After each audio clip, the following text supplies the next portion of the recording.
하나님의 뜻대로 기도하라는 게 이해가 안 되는 사람도 있어요. 왜냐하면 하나님의 뜻이면 하나님이 어련히 알아서 이루실까? 내가 기도를 한다고 뭐 더 되거나 안 한다고 뭐 안 되겠어. 하나님의 뜻이면 될 테니까. 그건요, 정확하게 성경을 알고 있는 게 아닙니다. 실제로 하나님의 뜻인데도 우리가 기도를 해야 될 이유가 있어요. 왜냐하면 하나님의 뜻이 이루어지지 못하도록 대적하는 무리들이 있습니다. 영적인 싸움이에요. 우리가 만약에 기도를 안 하면 마귀가 원하는 대로 역사가 다 나타나요. 그래서 하나님이 기도에 대해서 이스라엘 백성들에게 가르치려고 모세와 여호수아가 기도와 실제로 싸우는 것을 동력하는 그림을 아말렉과의 전쟁 때 보여주셨잖아요. 모세는 산에 올라가서 손을 들어 기도하고 여호수아는 군대를 이끌고 아말렉과 싸웠어요. 기도손이 올라가면 여호수아가 이기고 기도손이 내려오면 아말렉이 이기고 선명하게 보여주셨어요. 기도하면 하나님의 역사가 이루어지고 기도 안 하면 마귀가 원하는 대로 되고 이게 우리 눈에 확연하게 보인다면 기도 안 할 사람이 없을 거예요. 자, 그런데 하나님의 뜻대로 기도를 하라고 하는 데는 또 하나의 이유가 있어요. 하나님의 뜻이 무엇인지를 명확하게 알게 하기 위해서 그렇습니다. 예수님께서 겟세마네 동산에서 기도할 때 이 잔이 지나가게 해달라. 십자가 지지 않고도 해결되게 해달라. 그러나 내가 이 잔을 마시지 않고서는 온 인류의 죄 구원할 수 없다면 그러면 아버지 뜻대로 되기 원합니다.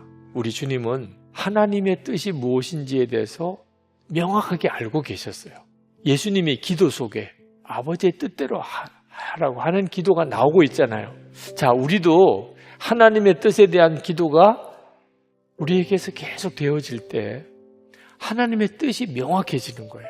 여러분, 우리가 하나님께 기도할 때 그냥 하나님의 뜻대로 되게 해주세요. 그럼 뭐 사실 뭐 다 한 거죠. 뭐. 근데 문제는 뭐가 하나님의 뜻이죠? 그건 몰라요. 그 기도는 아무 힘도 없는 거고 실제로는 안 한 거나 마찬가지예요.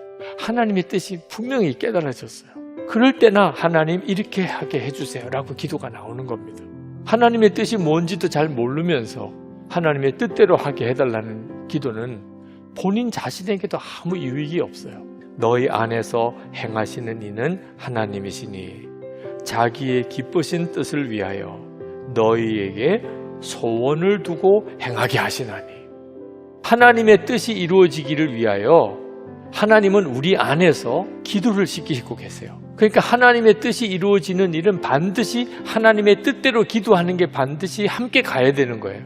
여러분의 남편과 아내, 여러분의 부모와 자녀들 다 하나님의 역사가 일어나려면 여러분 안에서 하나님이 하시려는 일이 소원이 돼야 돼요. 하나님이 하시려는 일이 소원이 되려면 실제로 계속 기도하는 수밖에 없어요. 기도를 한 사람은 그 사람 안에 그것은 강력한 소원이 됩니다. 그리고 하나님이 그 일을 이루시는 거예요.